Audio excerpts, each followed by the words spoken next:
We are truly honored to Venkat, have Mrs. Sudha Murty with us today, and it is a real privilege to welcome her and begin this very special session. Ma'am, I would like to share a few words about Millennium Ma'am, the community I'm proud to be part of.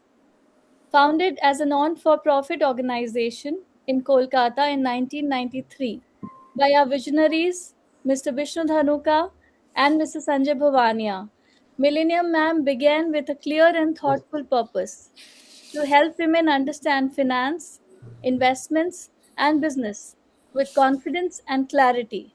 Over the years, it has grown far beyond its roots and today has a truly global presence, spanning 62 cities across India and over 22 countries worldwide.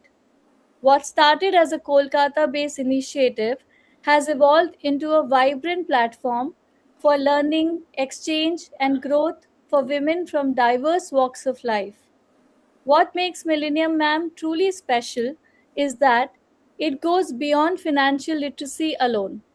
Along with building financial awareness, it also nurtures holistic growth, helping women become more aware, more confident, more curious, and more independent in their thinking.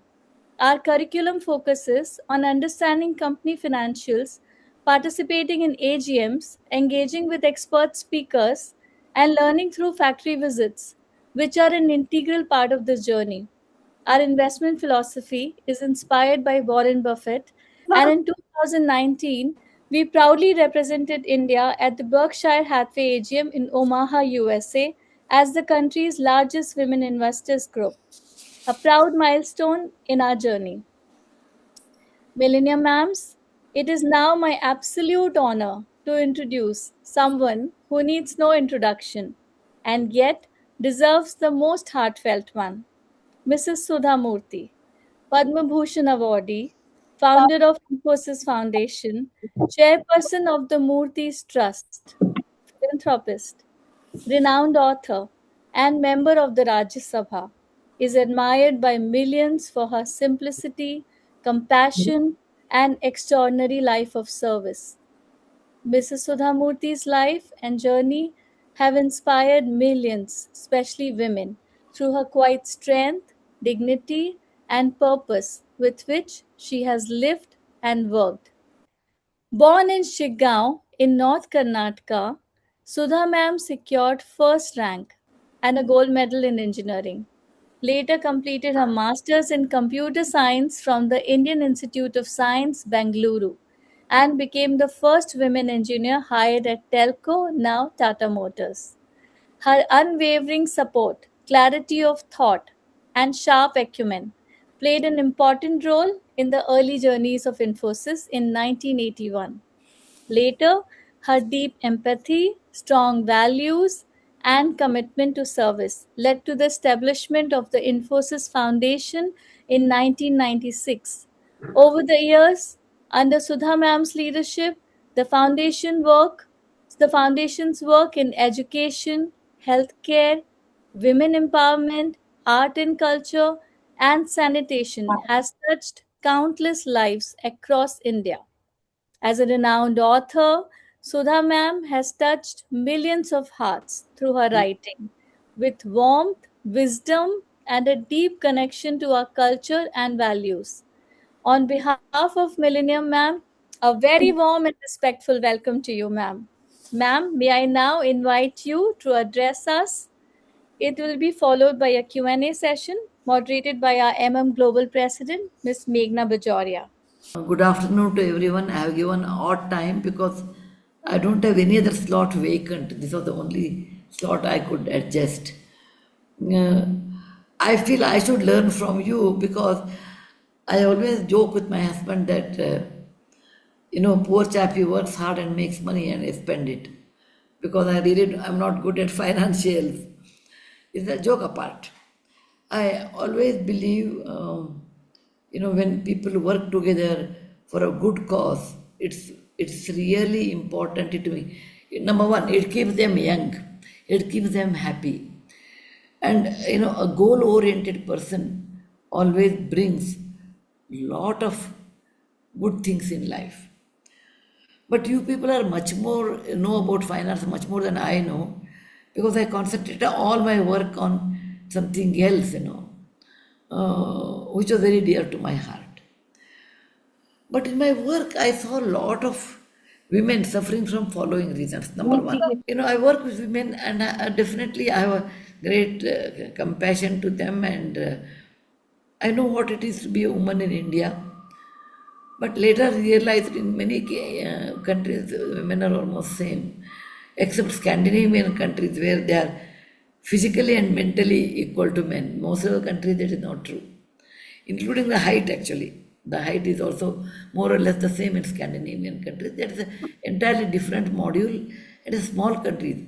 A country like India, where 1.48 billion, almost 1.48 billion people, with poverty, with with not less education, and with a strong belief that somebody will look after us. And traditionally, it has been brainwashed that when you are young, your father looks after. When you are a child, your father looks after, who makes a decision for you. When you are young, your husband makes a decision. And when you are old, your son makes a decision, making a woman completely dependent on the family members. And in the process, woman never becomes mentally independent. You may have a lot of money. It's true even for the highly rich or well-off people. So I really appreciate your work. Number one, a true independence comes to a woman when a woman can handle and make her own decision. A true independence comes to a woman when she is financially independent. I can give numerous examples because I'm in this field for the last 30 years. I will talk for some time and later I want to open for questions because, I can go on talking like, I used to teach in university, so I'll continue to, assuming you are my students and I continue until the next bell rings, but that's not my aim in life. But I'll share some of the incident which has opened my eyes. For example, uh, one in a village I have seen, once a woman has a passbook on her name, she has become stronger. I have seen this. That's a that is the eye opener to me. I never bothered because I grew up in a house where there a lot more independence, and from the childhood always I had my account, even though I had less money, but always I used to have my account, and it continued up to this day. So I realized that a woman having a passbook on her name without any joint of her husband or anybody, it gave her a lot of confidence. Second thing I have seen, thanks to our Prime Minister, Mr. Modi ji, this Pradhana Mantri Awas Yojana, the houses are made on a woman's name. That gave them lot more, tremendous advantage. For example, I've seen in village, one lady told me when I wanted to do something, my father said, in my house ये नहीं चलेगा, शादी के बाद आप कुछ भी कर सकते हैं, हमारे घर में नहीं चलेगा. So when she got married, her father-in-law said, हमारे घर में ये नहीं चलेगा, आप बाद में करेंगे, आपको कभी चाहिए, आपका घर कभी होता है उस समय देखेंगे. Father-in-law passed away, then she had her own house with her husband, then she started something, want to do, husband said, मेरे घर में ये नहीं चलेगा, आप बाहर जा सकते हैं. So that was eye-opener for me. I said, my God, that means when a woman does not own a house on her name, everybody will take, हमारे घर में नहीं चलेगा. Okay? As long as legally, ethically it is right, one should not disturb, one should not make such comments. That means a woman requires, in our country, though we speak that women are equal to men, and it's very important, a woman is like Mata is like goddess, and you're all based in Calcutta. So actually Calcutta is one place, Bengal is one place where women are quite strong, and other places Kerala. But by and large, Uttar Pradesh, Rajasthan, Bihar, you take many places where women do not play any role in the decision making. We also tell a shloka, Yatra Narya Ramante Pujyante Tatra Devata, where women are happy, satisfied, the gods exist. It's only on the paper. In real life, that does not happen because a woman will not have economic independence. So far, husband can say, "You can get out. This is my house." In any argument, or you don't have money. And when you have money, they always say, "Okay, I require it. Son requires it. Why do you need? We look after you." So the basic independence we take away from woman when she does not have money. And that should not happen. And that way, what work you are doing, I'm very happy that financial literature for a woman is very good. I'll give one more scenario. Many educated women I've seen. I used to teach in the university. I will ask her, "What car you want to buy?" I have to ask my husband. Okay, which flat you want to buy? My son will decide. I said, "Tell me what exactly is in your mind." She said, "No, it is not needed. We'll adjust, and what they buy, let them buy and adjust." Yes, adjustment is a must in any marriage, in any family for that matter. But not only one person's adjustment. If she is adjusted for all people, only one person is adjusted, she becomes a doormat. And men and women have equal opportunities of talent, equal opportunities to live the way they want, but it has been denied to women because of the financial dependency. And she cannot make her own decision. When you don't have money, your own money, then you don't know how to decide, or you don't have decision power. I will give a small story. I tell always this story to my students, in my class. Now I don't teach, but when I used to teach, there was a young prince and he fought a war with the emperor. And emperor was, of course, a big man. Poor young handsome prince lost his kingdom. Emperor was a big man with a lot of money, a lot of land, lot of kingdom, but he was extremely unhappy because his wife was very unhappy. So he said, "Look, young prince, I will give you 3 months' time. Find out what a woman wants. If you tell me that, I will try with my wife. You may be knowing, I think some people know about this. Anyone knows about this, or anyone has tried on woman? Okay. What a woman wants, you find out in 3 months. And I will try everything with my wife, and when she becomes happy, and that is a trick you have told me, you will get your kingdom. Okay? Otherwise, you don't get." Prince laughed at him and said, "Okay, it's so simple. Yeah. What a woman wants." He said, "Don't worry, sir. I know I'll get my kingdom tomorrow." And he said, "Woman wants jewelries. Okay?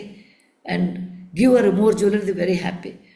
And next day the emperor came and said, "I gave lot of jewelries to my wife, she was still unhappy." Then he said, "Oh, she wants clothes, she wants fashion, this. Every day I will give something." And every day the emperor will come back and say, "No, she was not happy." Only one day was left. Now this fellow is really worried. He said, "My God, I did not know what a woman wants here. I have seen, common sense I'm talking." So, what he should do? Then he met a old lady, ugly old lady, okay? And nobody would look at her. And she was sitting, he was worried. He said, "Why are you worried?" He should not have, somebody said he should have just asked her. No, she won't tell him. That you have to find out. If that's the end of the story, then you have to ask her. Sometimes women tell, sometimes they don't tell. Because it depends on what kind of a woman she is, or it depends on what kind of a husband or the emperor is. He may not like the direct answer. So, he told that old lady, "Why are you worried?" She said, "My problem is this." She said, "I know the solution. I know the solution, okay? And, but I have a price for that." "What is that price?" "Okay, I will tell you the solution. And if it works out well, then only you should pay, no? It works out well, then you should marry me." The king said, "My God, what a price." But he felt it okay. It is better to be a husband of an old, ugly woman, okay, and than a prisoner in the emperor's jail cell. He agreed for that. She said, what a woman wants is she has to make her own choice of life, her own decisions of her life. She should command her life the way she wants it, rather than pushing her what my son wants, what her husband wants, what the society wants, as long as you should always remember, as long as legally, ethically right. Otherwise, it's not correct. I want to be a thief. Okay, that's my choice. That's not correct.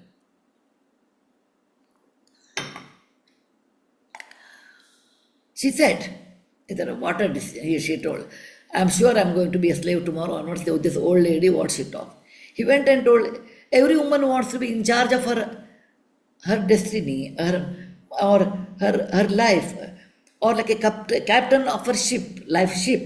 She has to make her own decision. And she should be accountable for that. You make the decision, but I will do my own, not that way. And this is the solution. He went and told his wife next day, look, you decide in life the way you want to, what you want to, as long as it's legally, ethically right. And within my limit, not my permission, within my limit, I will be able to do. Wife was very happy. And the empress was happy. He came and told, oh young man, you are freed, you will have kingdom. The prince was more unhappy. He said, my God, I have to marry this old lady. Because there is no other go. And in those days, a story I write for my students actually. I always tell this to students. Particularly management decision making. I said, what is the pros and cons of each decision? You should be aware. But he was the olden days, he gave the word of honor, so he has to marry. He comes and tells his old lady, yes, your advice was right, I have to marry you, I will marry you. And he closed his eyes and got married to her. And that night he met his wife. But she was not there. There was a very beautiful maiden standing there for him. He said, where is my wife? He said, I'm your wife. And he said, I never thought you were so beautiful. She said, yes. Do you want me to be beautiful in the morning or in the night? Tell me. All my boy students in my class say, night. All my girl students will say, it's morning. They used to fight and I used to have fun. And the prince smiled and did. What did he say? This is my question. What could be his answer? I had posed this question to my students. I posed this to all people who are listening me, 425 of you. What could be the answer? Your She choice. probably said The your answer, choice. the Yeah. When you answer is want. your choice. You want Choice. to be beautiful in the morning? Yes, it is left to you. You want to be beautiful in the night. Then the old lady said, a woman wants to be beautiful all the time. But you never asked me, you never understood when I asked that, do you want to be beautiful all the time? You never asked that one. So I made a choice, I want to be beautiful all the time. And that's the end of the story. It is after all, I create such stories, where there's not much logic, but more convincing power actually. Convincing power is a woman who wants to lead her life the way she wants. And that is in that decision, there are many factors are there. Like I say, in a bouquet, there are many flowers. Not one flower will make bouquet. There are many flowers are there, and one will be always a prominent flower if you have learned ikebana. Okay, there's a Japanese flower arrangement. That major one is economic freedom. There are many are there. Okay, she wants a good relationship with her husband, with the family, etc. But the most important is she has to be confident. To be confident, she has to make her choice in life. And you people are doing a very good work giving her that confidence. So, please continue to work. Please inspire to them. And anybody can read, anybody can learn, anybody can start at any age in life. At any age in life, please tell them, oh, हमारा उम्र गया, हम नहीं कर सकते हैं. I still feel, अभी तो मैं जवान हूँ, अभी तो मैं जवान हूँ. I can always do it, as long as it is legally, ethically, right? As long as it helps something. Okay? You should always remember, I can do, age no bar. I wrote a real life incident, and it has become a textbook national level in all schools. And that is how I taught my grandmother to read. My grandmother was an uneducated lady. She was born 130 years back, 128 years back. The story happened when she was 62 and I was 12. And this is how I taught my grandmother to read. And one day she came and told me, what is the real freedom for a woman? I said, oh, a bus ticket, I told her, because I was young. No. She said, no, education is the freedom for a woman, according to her. Education is the freedom for woman. And I want to be educated. I told her, I used to call her Aji or Avva in Kannada language. I said, Avva, your hair is silver color. How can you learn? Then I was only 12. She said, for learning age no bar. Then I became her teacher. And when you are 12 years old, your grandmother becomes your teacher. You get fantastic power in your hand. I really treated her. I said, Aji, you have to do 5 hours homework, 3 hours homework, read, write, recite. Poor lady, I used to give her tremendous homework because I had the power. She never ever turned back and she learned. Within 3 months, she learned. And in Navratri, we have, I'm sure in Durga Puja, in Calcutta, you have one day Saraswati Puja. On Saraswati Puja day, she made me to sit on a stool and touch my feet. I was so scared. And anytime, is it possible a grandma touching the feet of a granddaughter? It's a papa. It is not correct. It is not ethical. I said, Aji, you can't do. She said, no. In Kannada, she told me, Kalisidatam Varnamatram Guru. A person who teaches even a single word and breaks the shackle of this ignorance, or this who takes you towards a bright light from darkness, is a teacher. And you have taken me from uneducated world to educated. I can read my paper tomorrow onwards. I don't have to tell anybody read paper, I will listen. She taught me at any age you can learn. All women and men who are listening to me, please remember, you want to learn something, don't make age is a problem. Oh, I can't do because already I'm 50. When I was 60, I remembered my grandmother. I said, okay, what will I do at 60th year? Somebody asked me, what do you want? Do you want to go on a cruise? This. I said, no. 60th year, I told, I want to do something which I was not able to do because of the constraint of life or time for me. Okay. If I would not have been an engineer, if I had not have been helping my husband in Infosys, what I would have done? I would have done archaeology, which is very dear to my heart. But I did not get time. In engineering, I didn't get time. Engineering was very, very attractive to me. I did that, but I required 1 year only on archaeology, nothing else. My 60th birthday, I remembered my Aji, and I said, I want to guide my life the way I want, which I would love to enjoy. I did my 1 year diploma course in archaeology. Murthy used to make fun of me. You are the youngest in the batch on the podium. I said, yes, at heart. At heart. The day all women who are listening to me and men also, at the end I will add them, etc. Okay? I want to tell all of you, the day you lose the love to learn, anything, love to learn, in bracket, legally, ethically, right?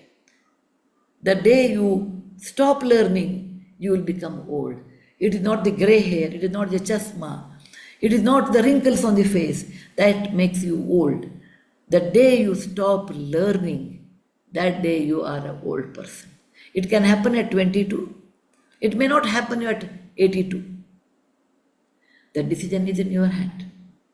Make your life beautiful. Life is a colorless picture. God gives you a colorless picture. Fill the picture with the paints what you like.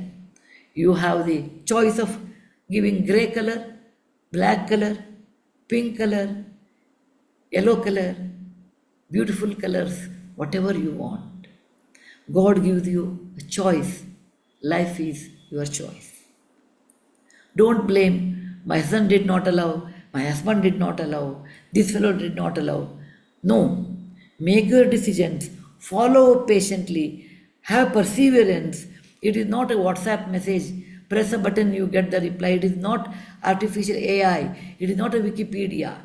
Learning is a time-consuming process. Learning gives lot of hiccups. Learning, but you have to cross that. Learning gives you enormous of happiness. Learning makes you to wonder what life is, how small we are.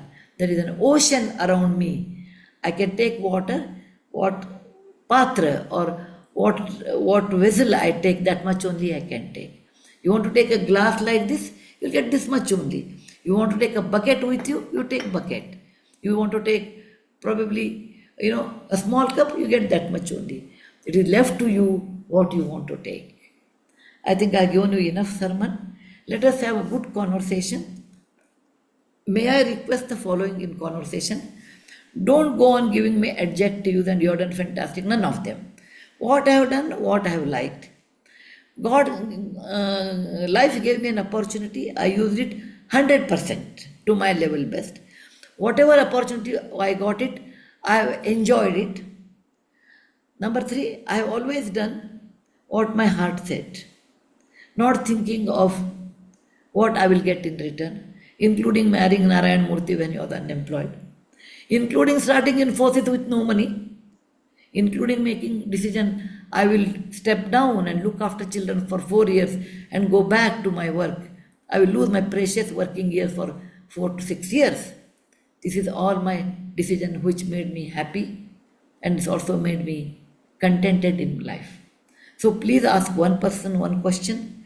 No exaggeration, no adjectives to me. What I am is what I am. There's a shloka in Sanskrit. न रुक्मिणी वल्लभः न वसुदेव सुतः न प्रद्युम्न पितः न देवकी पुत्रः कृष्णः स्वयं कृष्णः. A person should be defined not by somebody's wife. In case of Krishna it is there. Not because he is Rukmini's husband, not because he is Devaki Putra, not because he was Yashoda Nandana, not because of Vasudeva Sutaha, not because of Pradyumna Pitaha. There are many things. But why you should praise Krishna? Krishna Swayam Krishna. What you are what you are. You should not be, it's nice to have all these social things. Your wife of so and so, it's right because you are. Your daughter of so and so, yes. But that should not be your defining character. You alone are your defining character. Run your marathon. What courage, what strength, what mindset you have, that is your run. Don't sit on somebody's shoulder and run because it is somebody's shoulder. He or she may drop you one day. You can run by your feet. So all my friends, I want to tell you, you have a tremendous potential. A potential which you have not realized. A potential which is not unleashed. It is like a big elephant and many blind people touching. Elephant means legs. Elephant means trunk. Elephants mean ivory, teeth. Elephants means a short tail. No, none of them call ivory. Sorry, no, it's an elephant. Elephant is a combination of all. So, your wife, your mother, your sister-in-law, your daughter-in-law, and later your mother-in-law, your grandmother, all relations are true. But still tremendous potential. Unleash your potential. Enjoy this life. Don't go and compare with someone else. Someone did like that. Let them do what they want. You lead the way you want. Be contented inside. Do good work. Be independent. But of all the things, be compassionate to other human beings. Thank you very much for patient hearing. I still took 27 minutes. And being a mother, I talk more. Being a teacher, I talk more than that. Being a system analyst in my initial part of my career, I talk more. As a all three combinations I have. So I talk three power to the three. In case I bored you, please excuse me. Jai Hind, Vande Mataram. Thank you so much, Sudha ma'am, for that deeply inspiring and heartfelt address and the words of encouragement for our organization and through your extraordinary stories that you explained the concepts to us. Thank you so much, ma'am. And we have a lot of questions, so I'm going to dive right into it, starting with my own. So, ma'am, you have touched countless lives through your work as a chairperson of Infosys Foundation. And now it's a matter of great pride that you're serving as a member of parliament. So, ma'am, how are you approaching this new responsibility and what impact do you hope to create? Number one, actually, I did not know much about politics before I joined Rajya Sabha. Actually, I read how many members will be in Rajya Sabha, all those things. When I went there, I realized it was a great opportunity for me because I got a big platform. Today, only 425 of you are listening to me. But when 577. Okay, 577. I'm touched. Okay. I'm touched that many people are listening to me. But I stand in parliament and talk, whole thanks to Sunset TV, whole country listens. What I talk may not happen. I may want heaven to build a Taj Mahal. It may not happen, but I at least raise questions related to women, because I always felt, women have been, the society has been unfair to them due to various reasons for several hundreds of years, and that has affected their mind, okay, that confidence, resilience, and many more things. So I want our sisters of our country should be confident, have resilience, do positive work, and be happy. And what is the role of a government is to make such policies towards them, and for that I talk. For 3 minutes talking, I prepare 15 to half an hour, because I want to give the correct statistics, rule number, amendment, and many more legal things, because I am standing there as a responsible person. If I have to talk 40 minutes, sometimes I do get early education intervention, and 40 minutes they give me. For that, I prepared 3 months. So, with preparation, I go and I talk, and I feel I have done conveying my other people's voice through me to the government. What decision they make is left to them. I will give a simple example. It's not because they have done that because of me. The very first day, that is in June 2024, I just did my maiden speech. Speech asking the role of a woman. If the woman dies, if a mother dies, a man will marry another wife and he can bring another wife. But a child will never get another mother. Mother's life to children is so precious. And one of the reasons is, that day I was talking about was the cervical cancer vaccination. I requested Government of India, please consider this. Make it in the government school free vaccine for the women, but girls. And our Prime Minister was very, very touched by that. And next day, he talked about that. He was touched by the point. And they took it seriously, and they did a lot of work on that. It's not easy, I can tell, and they will do. No, it was always in their mind. And I talked about this, but it was his initiative. You have to make a financial decision, because it's not that, okay, I will make it, but tomorrow you have to spend money on the vaccination all over India. And how to execute that.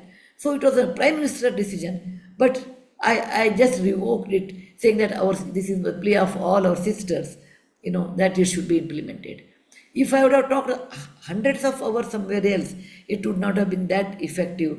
The one day I talked in 10 minutes in the parliament, it was more effective, more helping the decision making. So that way I like parliament talks, I like parliament life. Dhanyavad. A very powerful perspective. Thank you for sharing with us. I'd now like to invite Arshia for the next question, please. Good afternoon, ma'am. Where are you, beta? I want to see your face. Good afternoon, ma'am. Yeah. Ma'am, we can't tell you how delighted we are to hear you, and it's an absolute pleasure for all of us here. And I'm talking on behalf of all the Millennium Mam members here.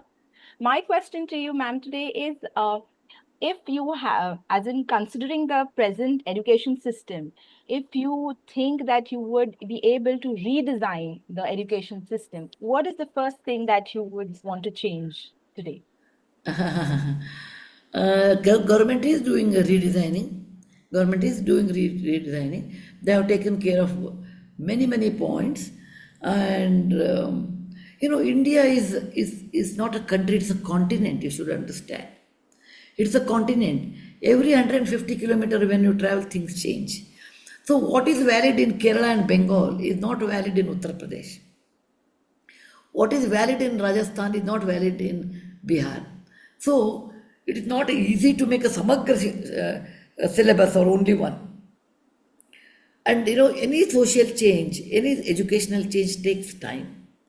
Okay, and you may design something the best according to you, but when you go over the years, you will come to know the pitfalls of that and have to reintroduce or amendments you have to make. So I feel the new education policy has done very well, lot more information, lot more methodology change they have done. So I feel that is the best. But if at all I have a power to change anything, I would like to change the parents, not the children. I want to change the parents' way of looking at it. I'm on the board of IIT Kharagpur. And I always discuss whenever there is a suicide, invariably it is because of the parental pressure. My child should get into IIT. And it is how many of us can get into IIT? It is very difficult to get into. And is it the only life? Is it the only way in life? How many? Or 10,000 people will get into IIT. Remaining people don't have life. Second thing, if you get into IIT, you have to get a computer science. Parents pressurizing the children. So if at all I want to make any changes in the education system, first I want to change the parents' mindset. Then I will think of students. Allow a bud to flower. Don't pressurize.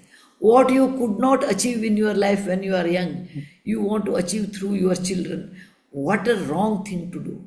He or she is born. Philosophically, I look at it because of their own destination, destiny they have born.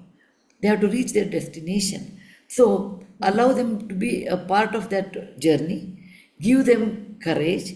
Give them to learn how to face real life, how to accept failures and resilience that you should do, than pushing them with your idea that you must get first rank, 99%. No. So I feel parents should have one more course than the students. Dhanyawad. Thank you, ma'am. Thank you so much for the impactful words. Can we have Vanshika Agarwal for the next question, please? Yes. Good afternoon, ma'am. Ma'am, you have such a multidimensional personality. If there was one life skill that we could learn or keep with us to make a deep impact in the society and people around us, what would it be? Not it is not like coffee with Karan. In three sentence you tell me. On the internet, if you go on a reel, it says you have read 10 books, following 10 books. Okay, it's a must. Okay, if you don't read, then your life is a waste, or you start new life. I said, let me see what are those 10 books. I said, no, I have not read 10 books, but it has not affected my life at all. In one word, I cannot tell you. Somebody says, one incident in life it changed. I said, I'm not Bhagavan Buddha. One incident he saw, he became a sannyasi. Many incidents happened to me and I have not become sannyasi. Life is like a slow climbing mountain, or slow flowing river also you can take. Slowly you change over a period of time. There is no one incident, okay, which changes your life. Rarely it happens, at least it has not. Some of them are there, like, writing to J.R.D. Tata, and that really affected my life a lot. That's one incident I can tell. Or when I left Telco, J.R.D. Tata told me, Kulkarni, when you make money, you should always give back to society. You never own it. That one sentence really helped me. But it's not one or two sentences that made me what I am. They helped me. So I cannot tell that is one thing, but I can tell many things which I feel is number one is a resilience. You have to teach your children resilience. For that, you should have resilience. Yes. Okay. Second thing I want to teach children today is patience. Moms don't have patience. Number three, you have to tell children it's nice to earn money, but more than that, it is also nice to learn that many people are needed in life, apart from mom and dad. Okay. You cannot build a house with only one pillar or two pillars. Also, if you build with two pillars, mom and dad, if one unfortunately breaks, the house will fall. You should build with many pillars. These are the few things I want to tell, not only one. Yes. Thank you. Thank you, ma'am. Can we have Avina for the next question, please? Yes, Avina, ma'am. Yes, sir. Yes, ma'am. Ma'am, Sir Vishnu Dhanuka, he takes our Bhagavad Gita classes in our forum. And as you have said to be like a child is a great joy. And so also teaches us this. So ma'am, how to be a child like you? Very simple. I don't worry. You look at the children. I don't worry about what others talk. People say, oh, Sudha Murty, you're great. I said, okay, maybe, I don't know. Okay, someone says all these things. Nothing, it actually doesn't get into my ears at all because I don't worry what people talk, People always like to talk. I asked a friend of mine. She took a loan and made a big wedding. I said, why? What others will think if I don't do? I said, let them think. Why you take a loan? When you look at your life, many things you do because what others think. And children never think what others think. They enjoy. Other day I was playing with my grandson. He took a dry leaf and put it in the water and, in a small bucket, and he was putting his hand. I said, it's a washing machine. I said, look at that. There's a half a bucket of water. A few dry leaves are there. He is enjoying. And that means smallest thing in life, if you enjoy, then you will be childlike.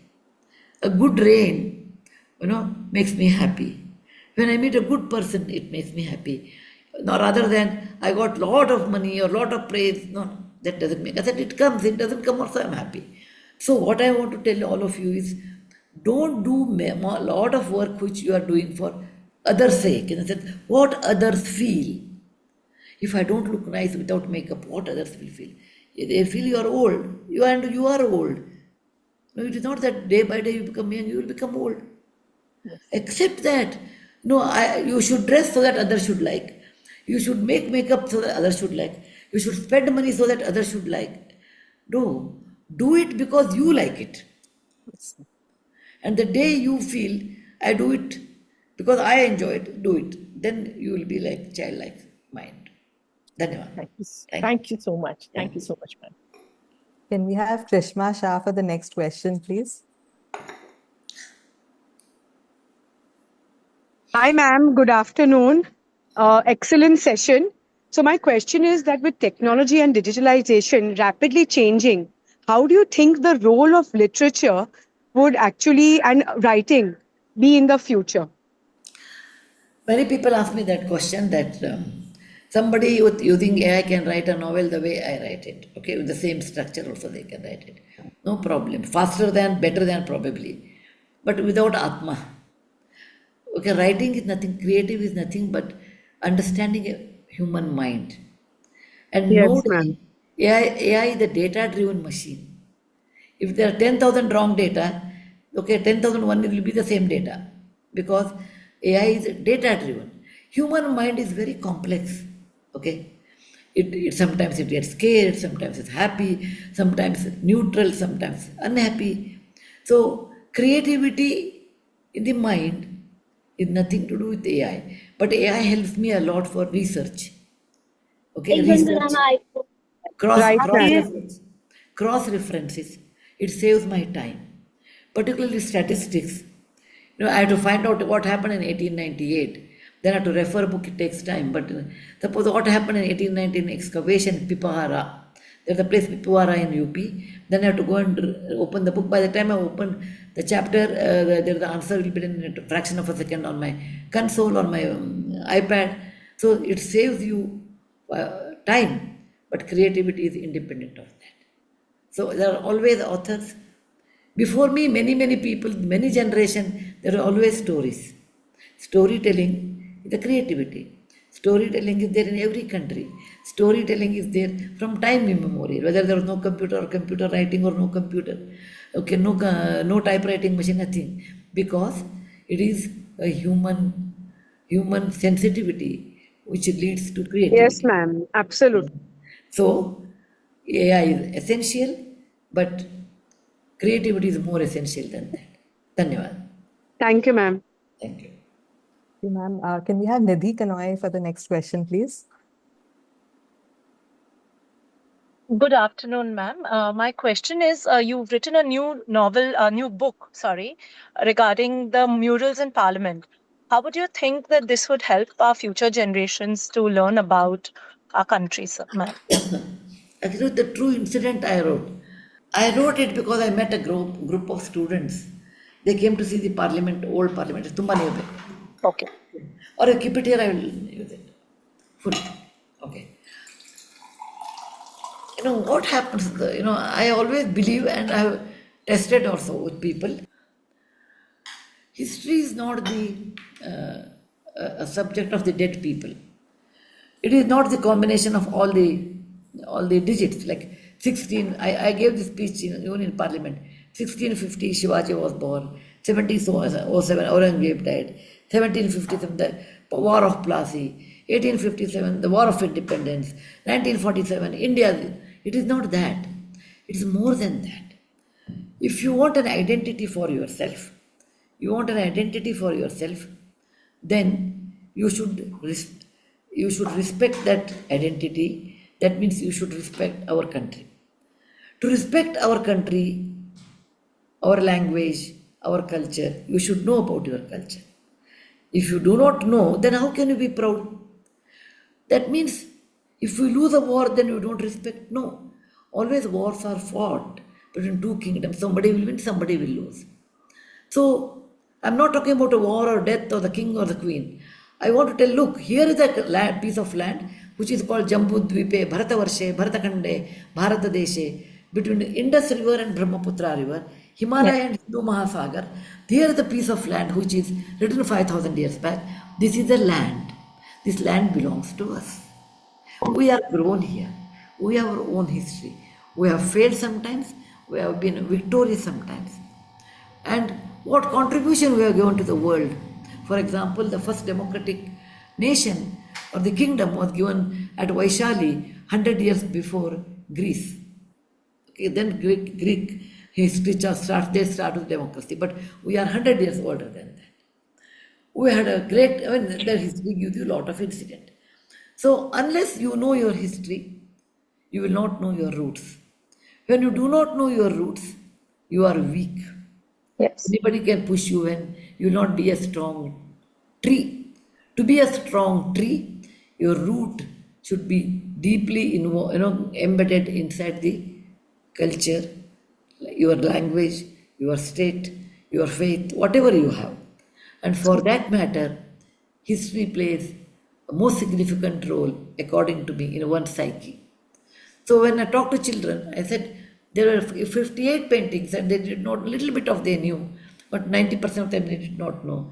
I made a coffee table book. If anyone is in Delhi, they come to Parliament, go to the old Parliament. It starts with Mohenjo-daro, it ends with Calcutta's Subhash Chandra Bose.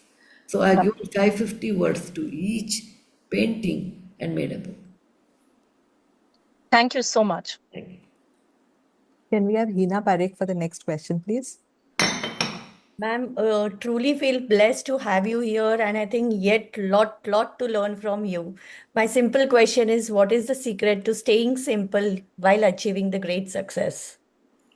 I will ask you, what is success then? What is success? What is a great success? Is the award is a success? Is money is success?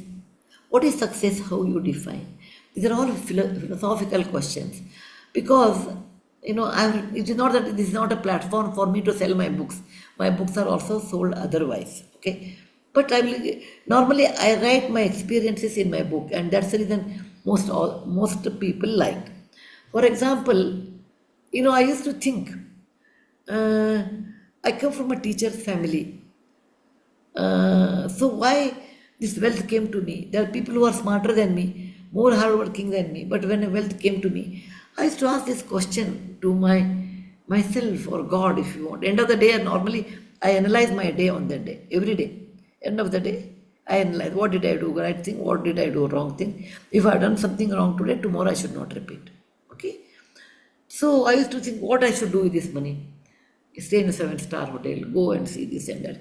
Nothing enchanted me. But I worked with the prostitutes for 20 years. Hardest in my life.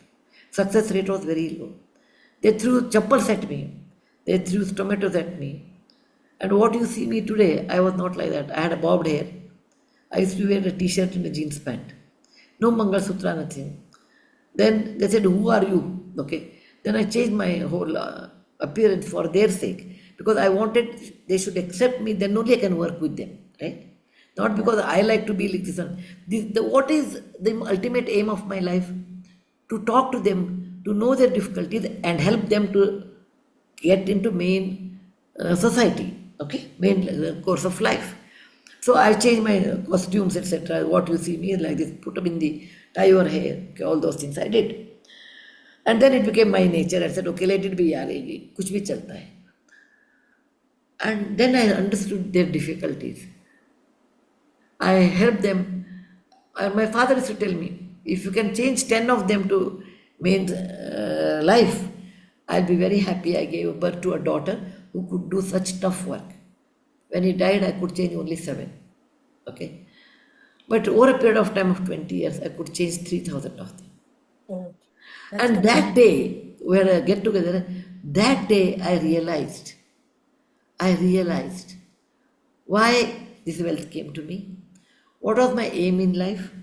Either Padma Shri, Padma Bhushan is my aim in life. Either money, gold, silver, or shares is my aim in life. I realized, like Abu Ben Adam's poem, Abu Ben Adam, may his tribe increase, awoke one night from a deep dream of sleep. That way I was awoken. I said, God gave me sufficient wealth, more than my plate can hold. Give me little brain, what I could study well. And I have served my God the way I felt was the right. You may not believe, my heart became so contented inside. From that day onwards, nothing mattered to me.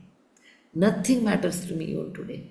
You scold me, there are people who make fun of me, Sudha Murty, simple Sudha Murty, etc. I said, let them make. That is their way of looking at it. Somebody also says, you are fantastic. That is the way of looking at it. Nothing matters to me. Because I was born for a cause to help those unfortunate women, to bring them 3,000 of them back to the normal life. That my mission is completed.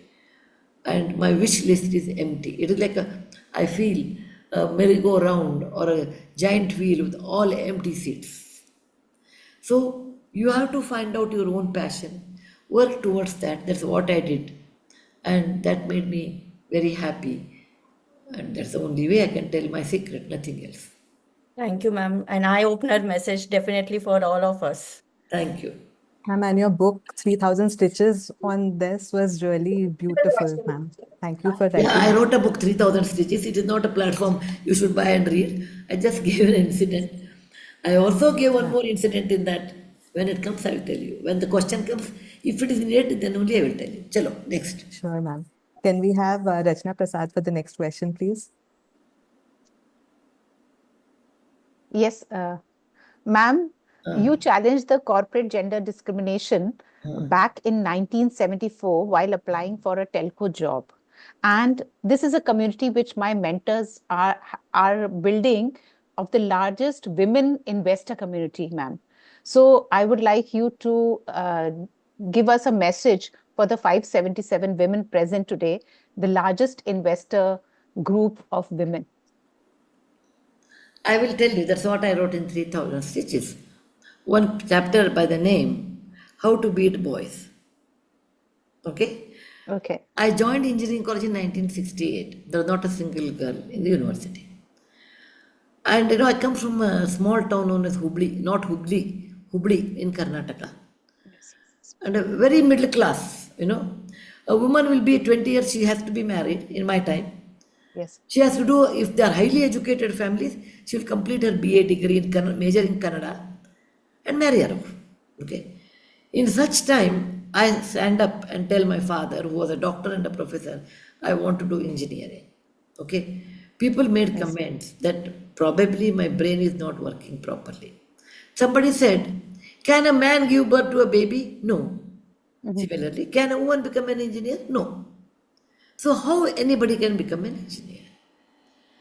But I had my own point. I told, I love applied science because applied science always helps your life to make better. So I joined engineering college. I had lots of difficulties. And that's what I've written. Once I did my engineering, during my engineering first semester, I got a first rank in engineering. That day I realized, knowledge does not have a bar. So, the real power is knowledge. It is not a gender. Oh, I am a male, I am superior. No, I have more knowledge than you, I am more superior than you. So, it is not difficult how to beat boys in their own game of engineering. So, I want to tell all your investors, invest well, wisely, save money, don't use it and waste on few other things. Be frugal, lead a good life. You never know when you require money. Most people require 80% of their money in the last few months of their life. Yes. Okay, a penny saved is a penny got. Please concentrate on that. Invest well. Be in charge of your own money. If you feel like donating, do. Feel like helping, do. not under any pressure, because we are not Mahatma Gandhi. Mahatma Gandhi used to travel by third class, but his ticket was paid by somebody. He used to live in somebody's house. He used to drink goat milk. He used to eat chana, but somebody used to buy for him. Suppose I don't have money, 1 rupee less. I get into train, they said, get down next station. I said, I'm like Mahatma Gandhi. They said, there's only one Mahatma Gandhi, you are not. Get down next station. We do require money. Money is the most powerful weapon in life. But you must know when to use it, when not to use it. Don't measure a person with money, but money is a weapon you can hold. Money is a two-edged weapon. You can cut an apple, you can kill a person. Use only one-edged. Cut an apple. Okay? Save money, multiply money, use it in a proper way, keep it until you die. Don't say, somebody will look after me, I'll give you money. No. Your money will take care of your old age.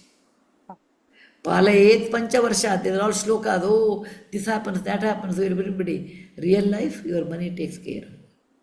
But don't be stingy, be compassionate, help people. So, I tell all your sisters and friends, invest money properly, don't be greedy, don't immediately return and don't do. Talk to a concerned person, consult a person, do it properly. Go systematically and save money, be frugal. Dhanyavad. Thank you, ma'am, for your words of wisdom. Thank you. Thank you, ma'am. And ma'am, we truly wish we could take more questions, but we've come to the end of this extraordinary session. And ma'am, really words fall short in expressing how grateful we are to you for gracing us with your presence and giving us this opportunity to interact with you, ma'am. I would now like to invite our committee member from the Aurangabad chapter, Neha Bagaria, to deliver the vote of thanks. Thank you so much, Meghna. Ma'am, it was truly an enlightening session for all of us. It has truly been a great honor, Sudhaji, ma'am, to have someone as inspiring as you with us at our forum today. Ma'am, your words, experiences, and insights have not only enlightened us, but also deeply inspired us and reminded us of all the importance of simplicity, leadership, and giving back to the society. Your journey as a writer, philanthropist, and role model continues to motivate millions across the country.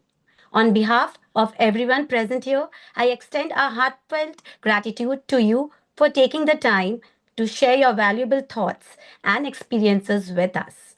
It has truly been a memorable and enriching session.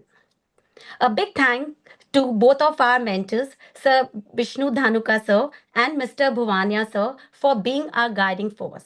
Lastly, a big thank you to all the audiences for your enthusiastic participation. Looking forward for more such inspiring interactive sessions. Thank you for being there. Thank you, ma'am.